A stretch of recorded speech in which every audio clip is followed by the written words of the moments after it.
All right, we're looking at a Norway maple here. This is right in my neighborhood. I drive underneath this branch right here a bunch of times a week, sometimes 4 or 5 times a day. Anyhow, let's look at this tree.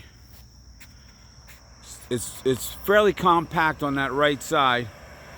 It's got a couple spruce trees behind it, and then it's got this one long heavy branch way out here, way outside the regular canopy. There's regular canopy and there's this branch.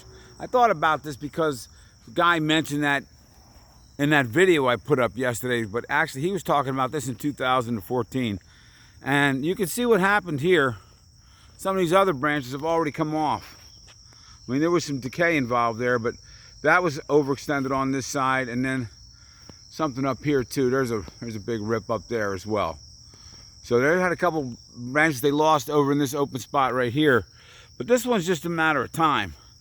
And what can we do to this branch? I mean, we could cut that lower piece off right there, that lower piece off, and then we could cut that upper piece, just leave this run upright right here, take this whole end of this off out here, and that would be plenty. I mean, even that lower branch and then a couple cuts out towards the tips would help, but if we just left that one upright, that would be plenty. But if we had to, we could even cut back to any of this little growth in here.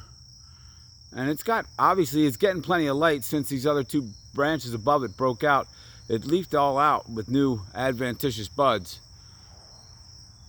And then that one on, I'm just looking the tree over real quick. That one on the back side too, see how big and heavy and reaching that one is too?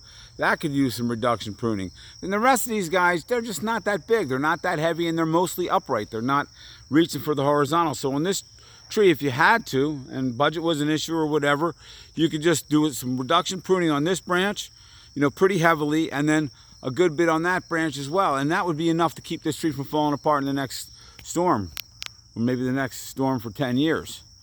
Or 5 years. So that's the news.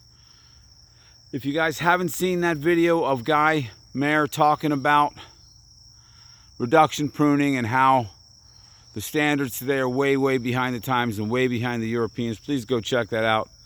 That's called Guy Mayer. It's M-E-I-L-L-E-U-R